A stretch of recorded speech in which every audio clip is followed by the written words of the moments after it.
Sunshine Clemmons. Yes. I'm so glad. Just talking briefly offline, I'm going to be really excited that you're here. This is like, as I showed you, I have this like wall of people in the studio, and you're on there. Which is very cool. So I appreciate you seeing that. I'm excited to be here. I've never done a podcast before, so this is my first. Your first one. Yep. Okay. Well, good. First thing, let's make sure the microphone's somewhat up so people can hear you and hear. Got it. You have some really important things to say. So, I don't know. I just feel kind of prompted to start with this. I have my oldest son is black, and 2020 is happening. Mm-hmm.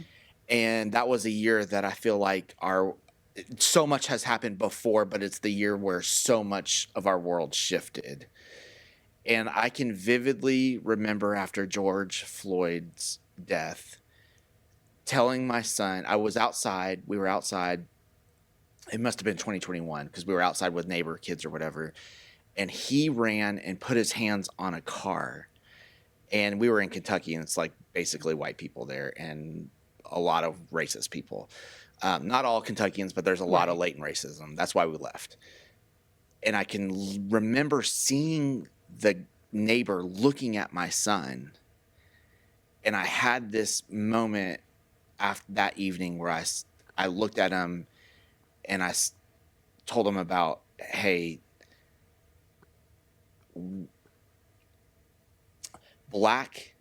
being black in relationship with the police, in relationship with society, this is going to be something that you and I and our family are going to have to walk through. And just the innocence of his eyes coming, like I could just see that but it transpired because I saw someone looking at him and like giving him, there was another kid. What I forgot to say was there was another kid who touched the car and they were just scot-free. Mm-hmm.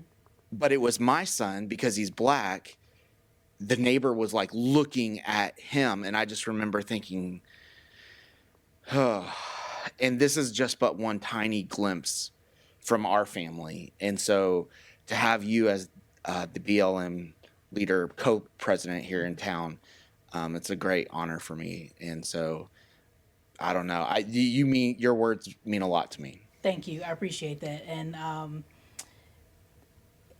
people, I think, don't often realize something like that could be considered small is so heavy and so impactful. Oh, yeah. Like, you're essentially, like, this is what my child is, these little, like, I don't want to say like minute instances, like they're actually small, because they're really impactful and powerful, and they can change the trajectory of a child's life.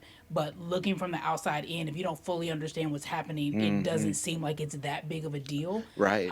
But that's something that really, when you see it, especially in real time, it's like, this is what he's going to have to deal with for the rest of his life. Yeah. It's there's just this willful ignorance of the white community. Not all, but there's a willful ignorance of a large segment of the white community to not understand there is some very serious and heavy dynamics that the black community faces. And still to this day, I watch your comments and I watch Tiara's comments, and people are just nasty. Yeah. It's crazy. This is 2026.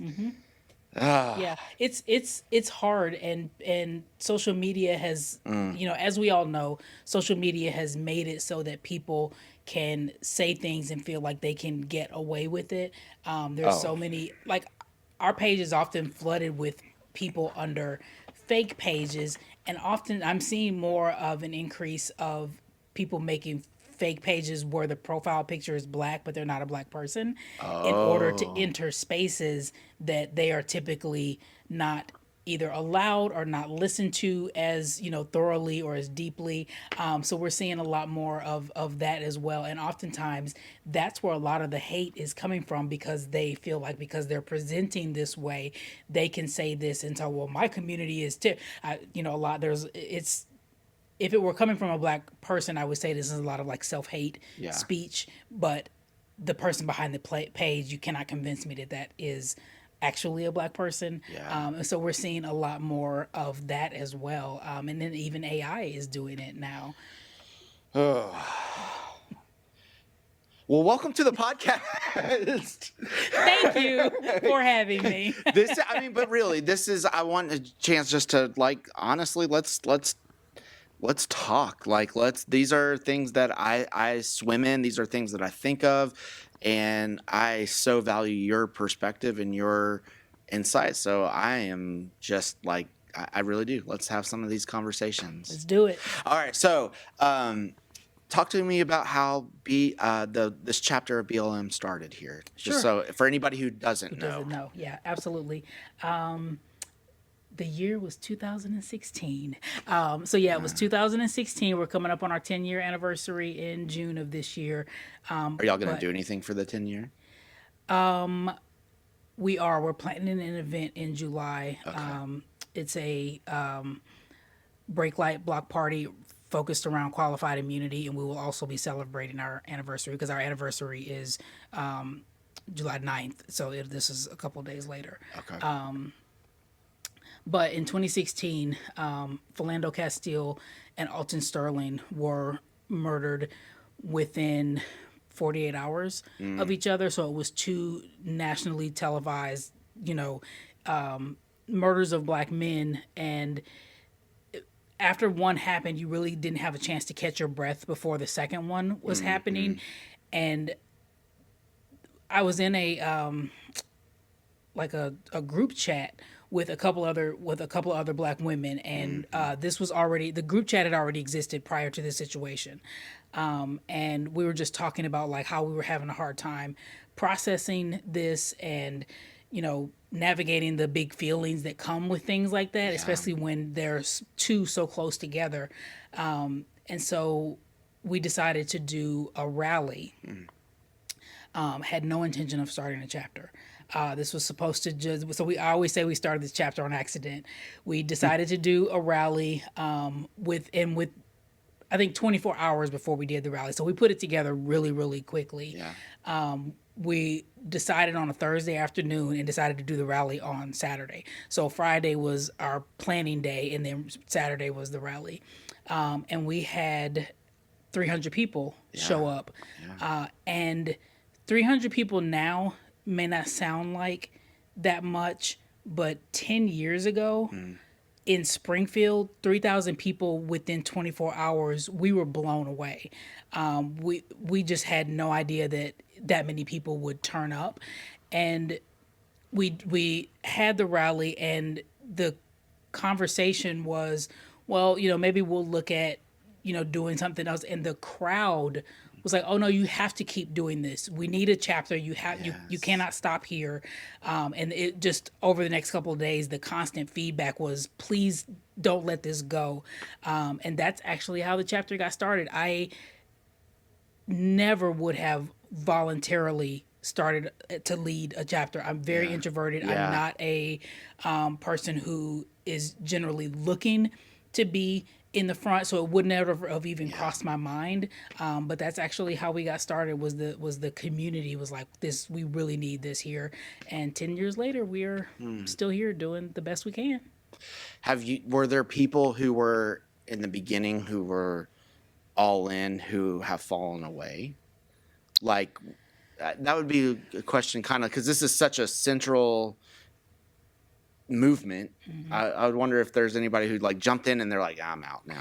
I don't think we have had a lot of people. I think the people that were all in really understood and understand what this is, why we do this, and even if their support is not like a day-to-day support, they are still supportive. We have very committed, long-time community members who have always shown up for us in a variety of ways, whether it is helping fund our scholarship program or, talking me off the ledge when I'm just, burned down and burnt out and need like somebody to remind me, like, that I can keep doing this. So they show up in lots of ways. Our core group is very, very small, but our support system is very, very large. What have you learned so far about 10 years in, what have you learned?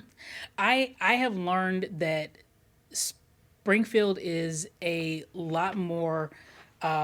We have a lot more pockets of progression than I really realized. Okay. Okay. I was very surprised by how many people came out and was like, yes, we actually understand this. We don't believe that you're a racist organization that is saying Black Lives Matter more than white lives, Right. or you know, whatever the If I the ever tropes hear are. if I ever hear that again, like, and it's still out there. I still, yeah, I was like, I hear it at least once a week. At least once a week that you get the all lives matter. I'm certain, if you're counting social media, I'm 100% under counting this. I don't want to say once a day, but I feel very comfortable saying multiple times a week. Oh Yeah. my! Somebody came on my comment section on my personal page gets really wild because I'm from Texas and then I was in Kentucky and then I'm here. Like, so I've just got this like a big whatever petri dish of a lot of different flavors in there.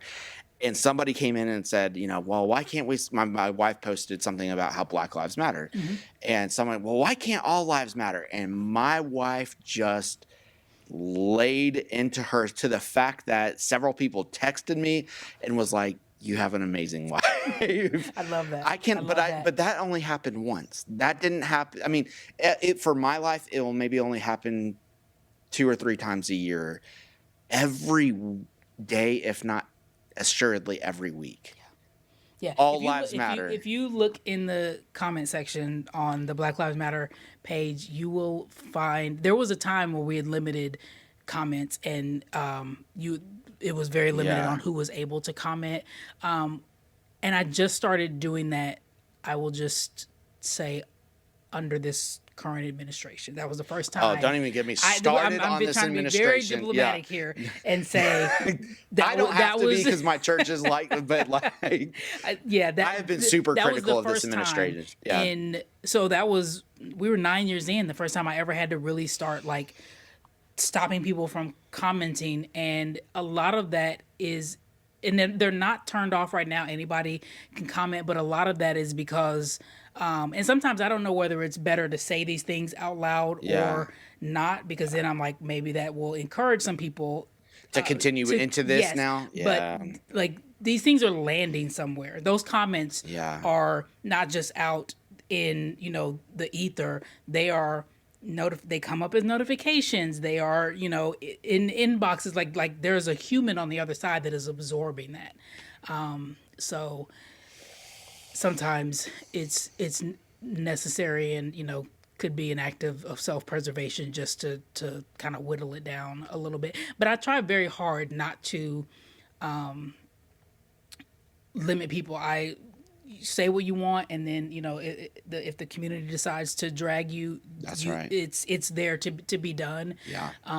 And also, I genuinely believe that it helps see who your neighbors are. Yes. So I try to leave it open, but there are times where I really just have to put an end to it. And there are some things that people can say that I will not tolerate on the page. If they're talking about like me personally, I that can stay or whatever. But I am very, very, very adamant that you will not talk about the Massey family or Sonia Massey negatively. That will get blocked, shut down very quickly. Like if it's me, whatever. Yeah. But that's a line you've crossed. That's a bridge too far. Whatever that you speak truth about yourself, because we hosted the Massey Commission mental health conversation. I forgot exactly what that's called. Yeah, the 708 mental health board. Yeah. Yes. And somebody spoke up at our church. We hosted at our church, and somebody spoke up about Sonia Massey, and I actually saw you get up. I was hot. And it was Sante, is that correct? Yes. And he was like, it's okay. It's okay. But it's not. I know. And then he addressed that individual, but you speak truth about yourself. And I actually really appreciate that you have that perspective, because sometimes people they're disillusioned with themselves and like their own image, but you spoke truth about yourself. I thought that was really good. Yeah, well, thank you. I don't remember what I said, but I do know. Oh, I know. You said, "Oh no, we're not tonight," and then Yeah, I ended up and had a conversation after one of the sessions with that person. Okay. And but yeah, absolutely, you cannot speak negatively about the Mm. Massey family at large, Sonia No. Massey or any of the Massey family in my presence, and Hmm. not get called out. Well, since we got to Sonia Massey, I kind of put some thoughts together. I don't typically read. Is it okay if I read Sure, something to you? Okay. do whatever you do. Okay. So one of the things that struck me before this conversation is how deep the roots of racialized Christianity are in this country. So as a pastor, that's just kind of where I live. Not in, but yeah, Yeah. just critiquing our Hmm. system. In 1667, this shocked me. Virginia's colonial government was asked a question, and it was, what do we do with slaves who were baptized? Because so this is in 1667, because the practice up until the New World was, if somebody became a brother or sister in Christ, you treated them differently. But in the New World, in Virginia, that question came about, and it was said that the Christians would baptize them, but the slaves would still remain as property. And I think that detail matters because it reveals something very haunting about America. From the very beginning, systems of power were already trying to figure out how to separate what I would call the teachings of Jesus and liberation. Faith was allowed, freedom was not. Tying this into Sonia, and we will say her name. Absolutely, Sonia Massey. And maybe that's why Sonia Massey's last words cut so deeply. In her final moments, her instinct was not violence, it was not rage, it was a prayer. I rebuke you in the name of Jesus. Even staring death in the face, she reached for God. There's something, I would say, that's very unbearable about that. A black woman invoking the name of Jesus with her last breath in a nation where for centuries black faith has so often existed alongside black suffering. Sonia's prayer was not just personal devotion, it echoed for centuries what black faith has been crying out for: dignity, protection, and freedom in a country that has too often separated faith from justice. When you hear that history alongside Sonia Massey's story, what does it tell us about our State of the Union? That we are so broken, and we can see it in so many ways. But that's, I should have told you this before. I'm a crier. Okay.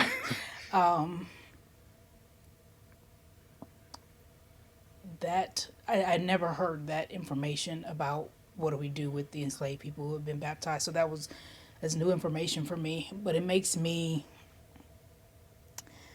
think of my trip to Africa. Mm.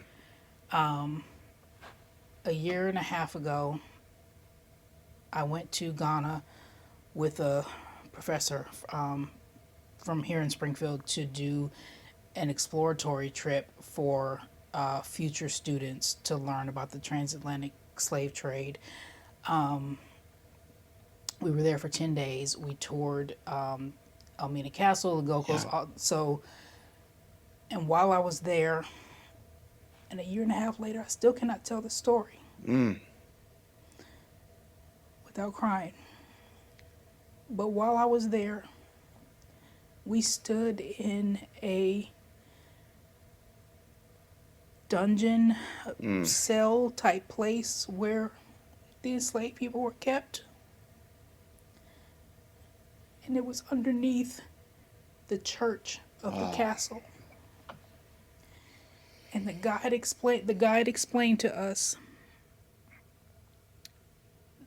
that the church, because I asked, I was like, this is not a, I don't think they had soundproofing. I don't, I was like, but I feel like they could hear each other. And they explained that the church above incorporated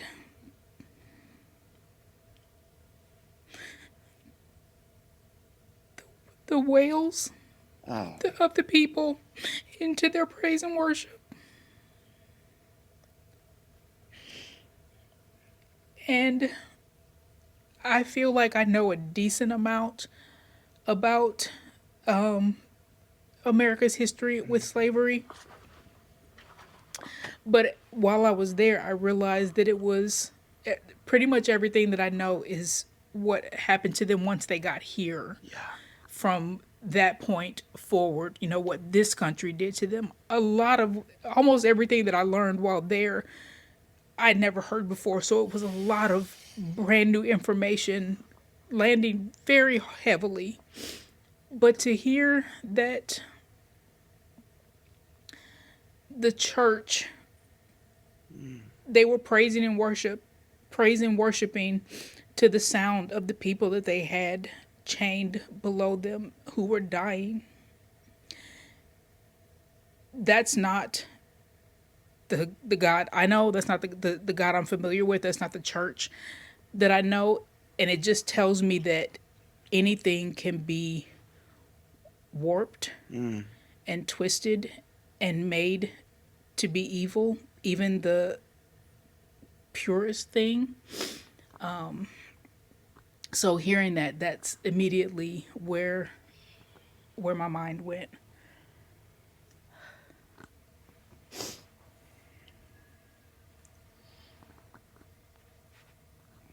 I think the church, maybe not today, does not incorporate the wails of the suffering, but I think in large part, my frustration is that the church does not pay attention to them. Mm-hmm. And that's where I think we are as a society right now. And I think we hear a Sonia Massey story, and there's pockets of the church that pay attention. Right. But for a large part, it's glossed over and just moved on. Yeah. Yeah. No, I agree with that. I've had lots of conversations over the years about the lack of presence of the church in social justice, and and recognizing that it really shouldn't be that way, and the church should be more active in the justice of all the people that the church serves. So yes, I agree. That was a very heavy moment. I thank you for your moment of humanity in that. I think about that, and I think about Springfield. As I am new to Springfield, my running joke is I've been here 3 years. I've only had 2 horseshoes. So I think you need 18 to become a full rep. Yeah. Recognized from here. Okay. Yeah. Talk to me a little bit about that dynamic in Springfield. I want to hear your thoughts on it, and then I would like to say something, if that's okay. Yes. Yeah. Can you repeat the question? Yeah. Okay, just kind of like the racial tension in Springfield. I would very much think that there is probably a pocket of people who say there is no racial tension in Springfield. All lives matter. There's no racial tension in Springfield. Yes, we are often told that that we are making the racial tension if we would just stop talking about it. What? Oh, yes. You've never heard this? No. Oh, yes. We are often told that, we're playing the race card and and things are better. We have to let the things of the past go. And if we would just stop bringing it up all the time. No, this is real life talk. Oh, this is consistent real life talk. People do know the GI Bill, like you. They do not know that. They need to read. Yeah, I feel like reading would solve a lot of these conversations Oh my. that are happening. But yes, and also people really, I think, don't realize how recent a lot of the things that they're saying let go of actually Oh. happened. I was in we had a grant, a Healing Illinois grant a couple of years ago for to train people to be healing ambassadors, to teach us how to have like really difficult conversations with Yeah. people who might be on two different sides of an issue. Right. In one of those cohorts, we had a grandson of someone who was a part of the Tuskegee Okay. experiments. It's Okay. like there, this is not like, the Right. origins of Yeah. like, and America's only 250 50 years years old old. now, so Right. like Yeah. nothing that we're talking about is even really Right. that We're not old. talking about So Caesar. right. So yeah, and I think also people genuinely don't really realize that the stress and trauma of racism can shape who you are on the inside. Yeah. You carry that, like your Oh. DNA, is Yeah. is altered. People don't understand weathering and Yeah. understanding that these experiences are physically aging Yeah. us. This is going to open up a whole can of worms, but I don't want to speak for the white church. Like, I'm half Hispanic, so I'm not like the white church. People are okay with the word reconciliation. You can tell the barometer of a church and a people of faith when you use the other R word, reparation. Oh, We could talk yeah, about racism. We talk about, we're all racism, reconciliation. Oh yeah, but when we start talking about reconciliation at like, hey, like let's actually walk through our history and see how our nation has literally pushed down a group of people. That's the litmus test I have with people, if where they stand on that. I think people are okay with reconciliation because it just means that they need to acknowledge that it happened. Yeah, yeah. And Oh, reparations means you need to do something about yeah. the fact that it happened. And doing stuff is hard. Doing stuff, I am 100% in agreement that doing stuff is hard. Yeah. Doing stuff is necessary, but it is hard, and people don't want to commit to that level of difficulty. So it's one thing to say, yes, these things happened. I didn't do them, but I recognize that they happened and they should not have. Yeah. I can reconcile with that. But reparations means that, oh, I have to be a part of something actually getting done about it. Yeah. And that's two very different, I think, levels And of not awareness. even do something, I have to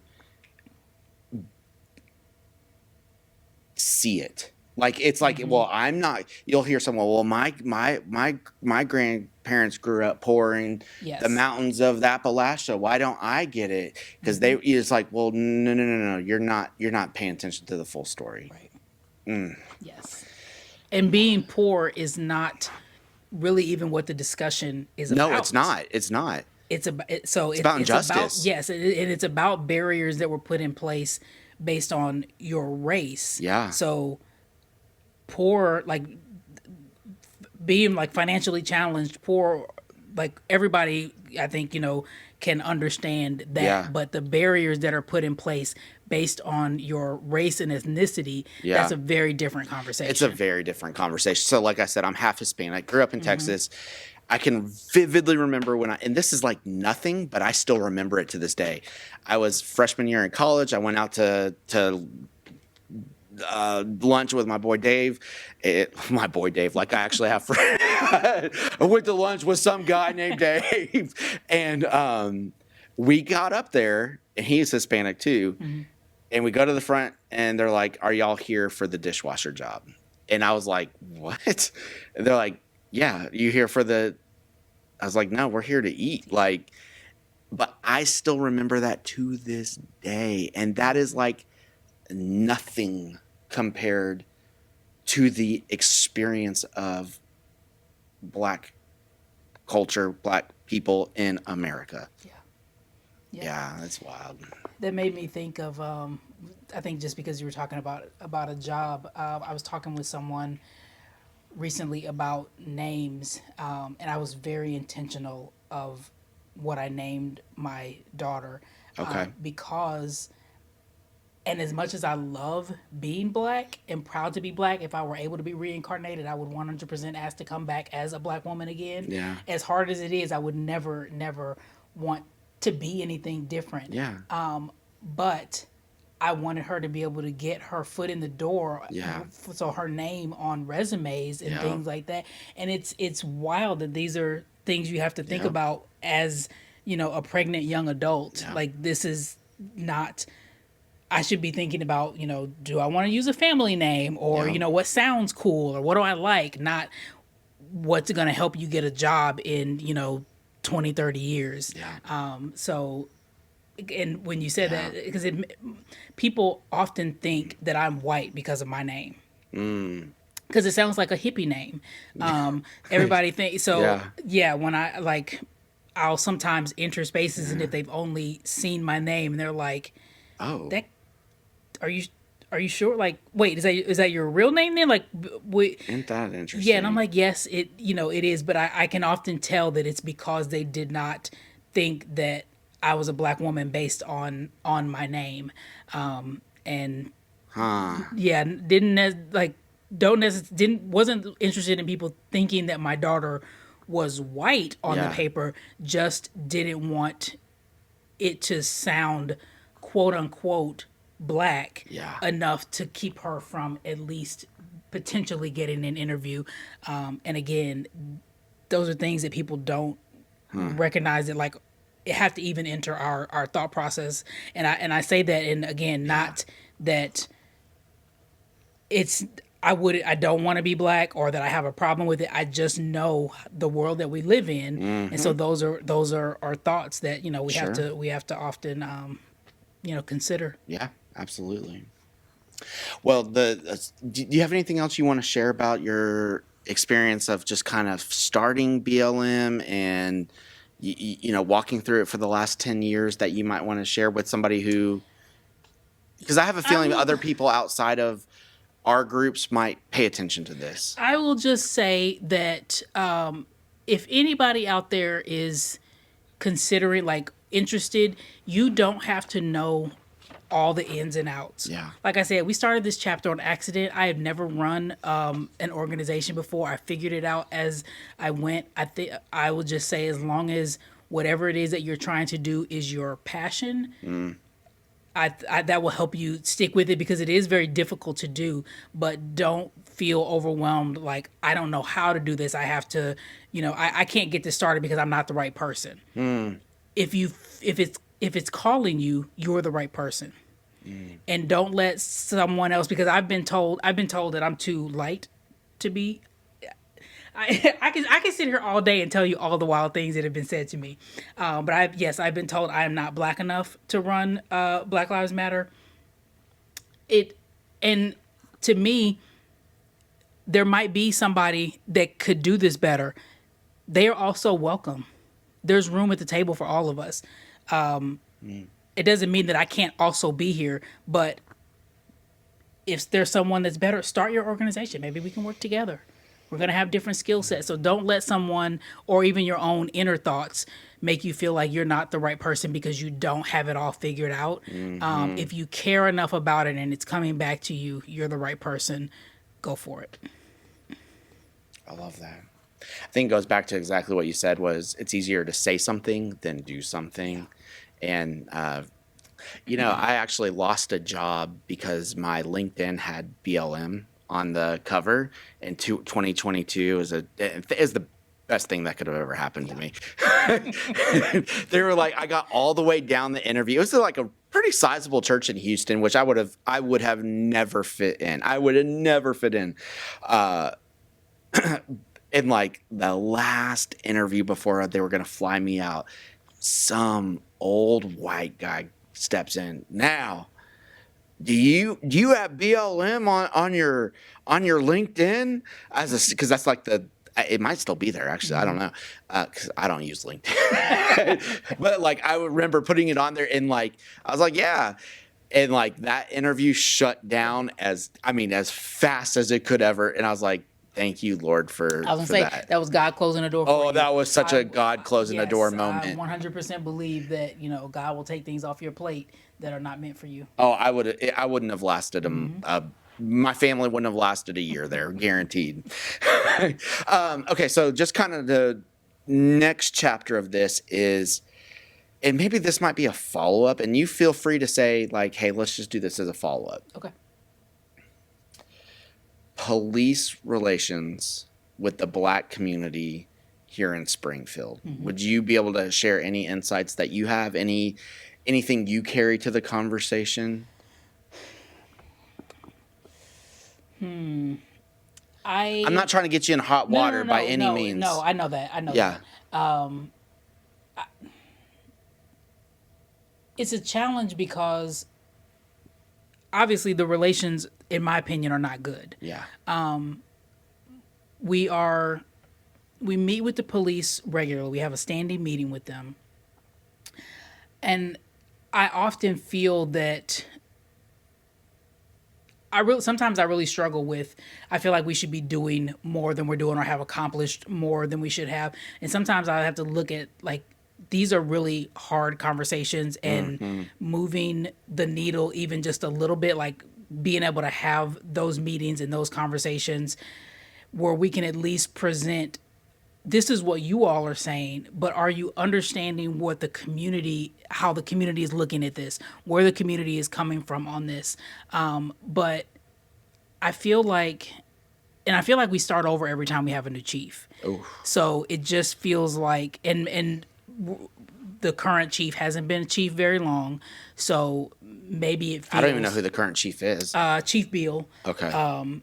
He has been with the department for a long time, but Scarlett was the former chief, and he just left sometime late last year or early, maybe a year ago. So maybe it's been a year under Beal, somewhere in that area.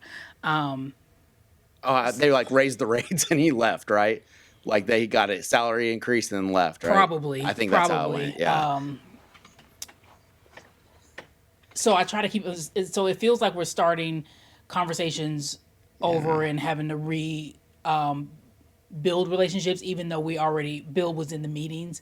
He's now the one in charge, so it feels different. But I feel like there's a wide gap in our understandings of what we're saying and what they're saying.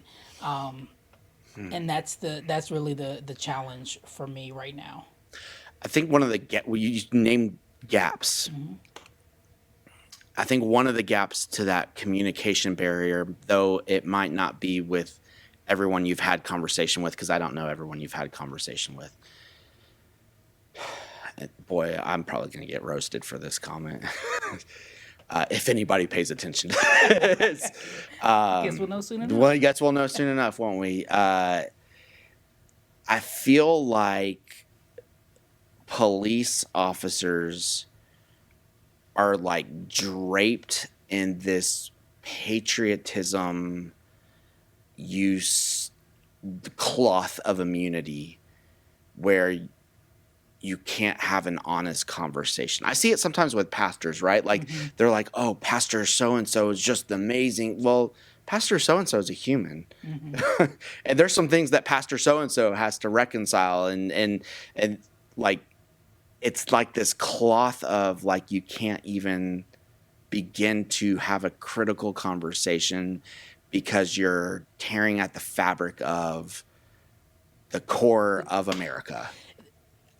I could not agree with you more. Okay. And it's really and that doesn't mean all officers are that. But what it's saying is the that system. Yeah, like you can't have a cloth of immunity when there's so many track records of problems. Yes. And atrocities. That should be the word. Atrocities. Absolutely. And the response is always, well, then you go do the job. That's always, anytime you have like a critique or, it's a hard job. It is a hard job. It is. And I was actually really surprised by what the Illinois Times put out we've all heard the narrative about how dangerous police officer work is, and it is dangerous. I'm not disputing that at all, but not necessarily life threatening. I want to say maybe a week ago, the Illinois Times put out an article that said, I think the last time an officer died in the line of duty at the Sangamon County sheriff's level was 1978, 79, Wow. something like that. And then at the city level, it was in the 70s as well, late 70s. And I want to say it was maybe, at least one of them, I think was like maybe a car crash or something like that in the line of duty. So very dangerous work, but not as life threatening, at least, locally, as the narrative often portrays itself to be. But the amount of lives that have been taken in that time is not nearly as far back. Like we can just look at, I think within the last year, obviously, year and a half. Yeah, but people don't take those critiques well, which make it really hard to have the Have an honest conversation. Right, because if you can't even walk through that door with me, how are we ever gonna, sit down across from each other and really talk about what the real problems are? I feel like in an honest conversation, we can say, here is the problems and here are the victories. And it's like there are some officers who dedicate their time for their free time. When we give a free meal out, they will dedicate their time and they will not charge us as a church. That's good. We name that is good. There's some real good that's happening. In the same breath, we also have to say there's some major problems, namely what we started off the conversation with. You just have to. I agree. So I went off on a tangent there. Yeah, no, it's okay. I don't know how you can expect to make any real progress. And honestly, that's probably why there's such a broad gap and progress has been so stagnant, because we can't even really have the conversation. Because and don't get me wrong, officers will often say, yes, we know there are some problems, but when you really get into it, the community at large and the officers, we just tend to not agree on the path forward on some of those. Like, for example, the young woman who was punched in the face a couple of weeks ago. I am of the belief that just because you can do something does not mean that you need or should do something. And so I've been asked a couple of times, like, do we think, the policy needs to change? And to me, it's not a matter of the policy needs to change where they can't punch people. There are some instances where the police do need to punch someone. I've seen police in like full on fist fights, with someone. They are going to need to punch back, but that wasn't that situation. So just because you might need to punch someone in another situation does not mean that in that situation that was an appropriate use of force. But when, the highest ranking, of the department is publicly defending that, it's really hard to have that conversation. So, and I will also say that does not mean that, because we were getting a lot of, not wanting her to be held accountable. That's not what this conversation is about. She was held accountable. She was taken in. I've not seen anybody say that shouldn't have happened. But I'm a firm believer that a person, just because they do something wrong or commit a crime or whatever, they don't lose their humanity. I mean, you can just Google white people being arrested and they will be getting Burger King. Yeah, or something. I don't know. Is that a video out there? Yeah. Okay. I forget. This was years ago. It was a white teenager, young adult, young man, had committed a large scale crime, and they stopped through the drive-thru and got him food on the way to. It's just, I mean, got to name that. You got to be if we want to move forward, got to name it and let us move forward by naming those things. So, wow. This has been very profitable for my soul. I would like to end with this question on a more positive. Okay. Where are you finding hope in our city right now? I find hope in a lot of ways, honestly. Sometimes it's just down to individual conversations that I have with people who can offer advice about, how we should, do something better, move something forward. Again, I've just seen a lot of the community come forward and be supportive. I'm always hopeful during our scholarship season. Money's coming in for these kids. We only guarantee them $500. We don't have a lot of money, so we only guarantee that they'll get $500 from us. But we actively fundraise to give them more. Last year we gave each kid $3,000 to go off to either college or trade school. So I'm always very hopeful during this season. Our scholarship due date has passed, so now we're in the process of grading is not the right word, but reviewing the scholarships or the submissions, and then determining who the winner will be, and we'll announce the winners and recognize them at our car procession on May 31st. But I'm always hopeful, reading the kids' submissions and knowing that they're going off to college or trade school, and that's going to be this next generation that's gonna. They might not solve everything, but they're going to do a better job, and they're going to take what we have left and they're going to move it forward even further. So I'm always hopeful, just during this time. So I think the kids are where I'm getting. The kids are where you're getting. Yeah, Okay. the kids are all right. Do you have kids help out at BLM events and We do. You do? Mm-hmm. Okay. Yeah, we have.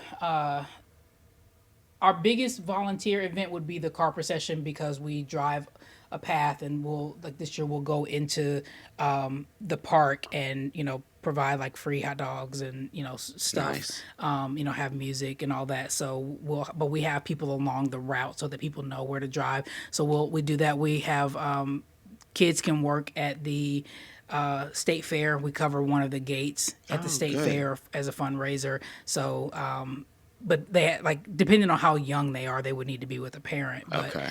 Yeah, Do y'all do something for Juneteenth? So there's an organization, Juneteenth Inc. Okay. They oversee and organize all that. We participate, Okay. but we don't step into their lane with planning anything, because they have that covered, and we just support how we can. So we'll have a booth at Juneteenth, and we'll be at a lot of the different events, but we don't organize anything under Juneteenth. Being from Houston, I knew about Juneteenth in Galveston. Yeah. I knew about Juneteenth way back in the day. And I was surprised when we moved out of Texas, nobody knew about Juneteenth until, and it was oh, wait, what? So yeah, that's something I kind of grew up with. But thank you for dropping by. I really appreciate it. And, Absolutely. Thank you for having me. Yeah, good times ahead. And you're doing some good, amazing work in the community. Thank you. God bless you, Thank sister. you. All right. Appreciate it. Thanks for coming by. I appreciate that. Anytime. How did it go for your first podcast? It was good. I enjoyed it.